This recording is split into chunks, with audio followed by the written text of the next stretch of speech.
question from Kevin. He says, Carl, other than the famous boxing match that you've often talked about, I know that took up about 20 minutes of your time, have you ever been in any other kind of fight?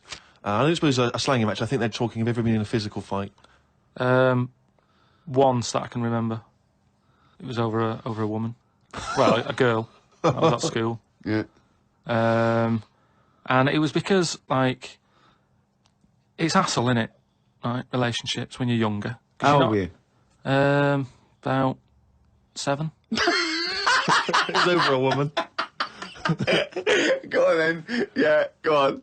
And there was this girl knocking about who, you know, she was quite good looking, everybody liked. And my mate, he really liked her. And I didn't sort of ask her out and that, but she just sort of took a shine to me and stuff, right? And didn't really go out with her properly. It's at that age where going out with someone is just like sort of going, all right, in the morning, do you know what I mean? You just sort of nod your head. Yeah. And that. Anyway, there was some sort of school disco. And they were playing Spin the Bottle or something. Right? And I sort of wandered over to see what was going on. And I stood on this girl's dress and put a hole in it. And she started crying. I was like, oh, I can't be doing with this. Right? You know, what's up with you? It's old, what's up with you? And everyone's going, Carl, what are you doing? That's meant to be your girlfriend and that. You should be sort of saying, oh, I'm sorry, and giving her a hug and all that, and saying it'll be all right, we'll sort the dress out. I said, oh, I can't be dealing with this. Right? So she's crying her eyes out, I said, it's over, right? Oh, it's over, you saying, all right, in the morning. Yeah. No more of that. Yeah, there's no more. Right. In the morning. So I go to the toilet, right? And this lad who fancies her comes in and goes, you're out of order, you know. I'm saying, what are you on about? Sorry, there's 2 7-year-olds. Yeah. You're out of order. Keep out. Yeah. Cut it out. Show her a bit of bloody respect. Sorry, were you wearing trilbies? Yeah. He put his cigarette out in the sink and he just said, leave it. Get out of my face. So I just sort of said, look, why are you getting involved and all that? Yeah. 2 7-year-olds. Yeah. Why are you getting involved? And it was obviously like, because, you know, he fancied her and that. We had a bit of a fight in there. Yeah. I accidentally, you know, sort of chipped his tooth on a sink. Wow, is it like a proper... Sorry, this is like someone from Lock, Stock and 2 Smoking Barrels. Yeah. What are you talking about? 2 7-year-olds in a toilet. So you put a hole in her dress. I don't know how that... What were you wearing, football boots? How did you make a hole in her dress? I don't know, it was like that sort of material. You were wearing winkle pickers. Like crepe, you know what I mean? It was like a crepe dress or something. Yeah. Right. And that got a hole in it. But so you're having a... And when you say you're having a fight, I mean, are you wrestling with it? You got arm locks and a little head bit of locks? wrestling and shoving about and that. And it was an accident. I didn't sort of go, right, I'm going to break your teeth or anything. It's just that I happened to push his head down and his tooth hit the sink. Right. And it chipped and what have you. After that, like, I sort of left there and stuff. And we had to go into assembly. And there was a copper in there doing some presentation saying, listen, kids, you know, don't get into trouble because we're out there and we'll get you. Right, so sort of trying to teach the kids young not to get into any trouble and stuff. So I'm sat in the assembly room thinking, oh, God, there's a copper here talking, and like my mate's going to come in a minute, like with a chipped tooth and everything. And Questions are going to get asked. That's what kind of happened. I mean, the coppers didn't get involved. Yeah. Did you turn your back on violence after that then? Yeah. He said you'll never take me alive, copper. So yeah, that was the sort of last fight. Brilliant. What I mean is, we've obviously interfered somewhere along the way, and we have interfered. Yeah, we shouldn't have done, because it's the same way. Like, if we didn't have planes and that, would we have wings now?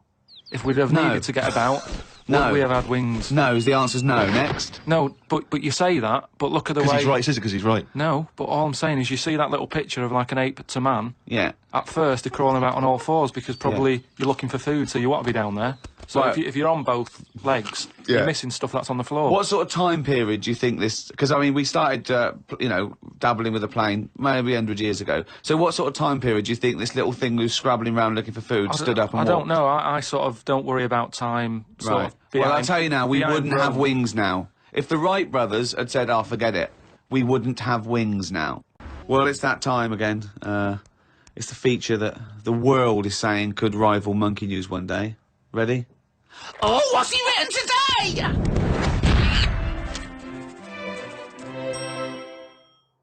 Well, Carl's diary. You didn't Yeah. explain what it was. On the tube on the way back home, saw an advert for a book about a woman who works in a funeral home.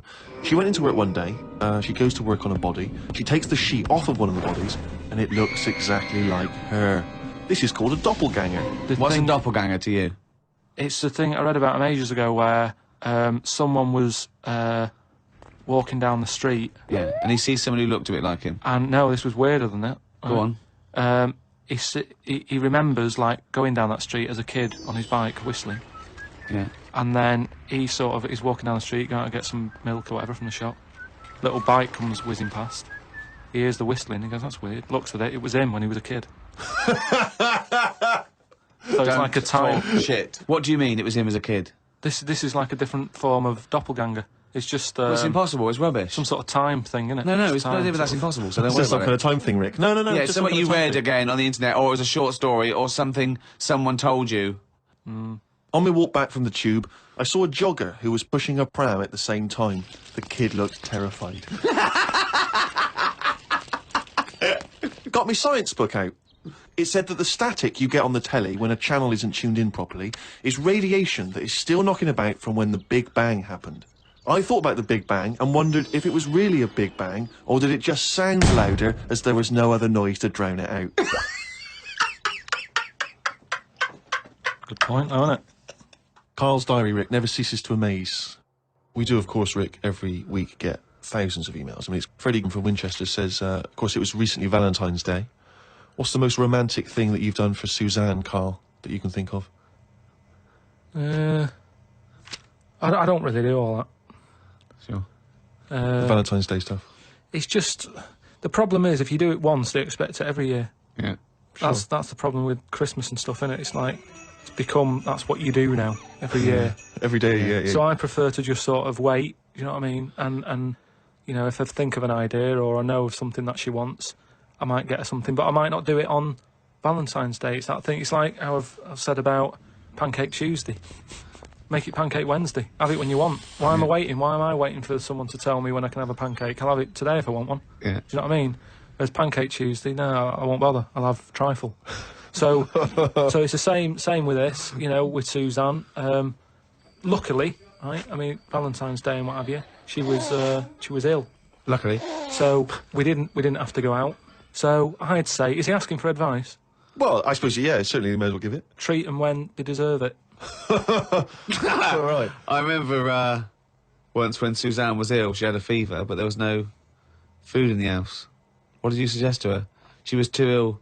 Well, to it cook. was when we were still living in Manchester and that, and you know, we needed to get some food in for tea and stuff. And I said, come to the supermarket. She was like, no, I'm ill, you go. And I hate buying food. I just sort of get a bit blank when I'm looking at it. There's too much, isn't there? That's the problem. You go down all these aisles and there's just too much. So anyway, I said, no, come with me. She was like, oh, but I've got this fever, I'm hot and everything. So I said, well, come to the supermarket, you go on the frozen aisle, cool yourself down. And she did, and she said, you know, it made it worse, she was ill for another 3 days. Lawrence from New York says, I was wondering how Mr. K. Pilkington would interpret this famous saying of philosopher Ludwig Wittgenstein. The quote is, if a lion could talk, we could not understand him. Even if he's English. Yeah, if a lion could speak English, so there's no language barrier, he's speaking English words and using all the correct grammar and everything, but you wouldn't be able to understand what he was saying. Why? Because it is from a different world. His frames of reference would be so bizarre that you wouldn't be able to get a grasp on what he was talking about, because you'd have so little in common, even if he used real words. No, but he's talking English. Yeah, no, but his reference points would be just so far removed. You know, they're removed slightly when, if you saw two people talking about Kierkegaard, you'd I wouldn't understand that. Exactly. So remove that 1 billion times to a different species with different input. No, but it depends. If I'm talking to a lion in London Zoo, Yeah. he'll be saying, oh, I'm fed up with being stuck in here. I'll go, yeah. It's like that.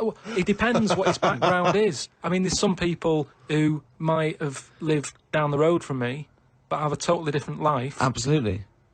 So it doesn't matter that it's a lion, does it? Well, yeah, because they're just trying to remove it even more. So now it's not just a bloke who lived a few doors away. Now it's not even a bloke. Now it's not even... Yeah, but I'd pick something smaller, or something, you know, a worm without a mouth. I'd go, definitely not. What? Definitely not what? I wouldn't be having a chat with it. I just think that a worm that's on the ground, Yeah. what's it got to offer me? It's blind and it hasn't got a mouth. It's not going to be a good day out with it, is what I'm saying. It's not going to have that much to say to me, even if it's English. Right? Even if it's And how can you tell if a worm is English? Does it wear a very tiny bowler hat?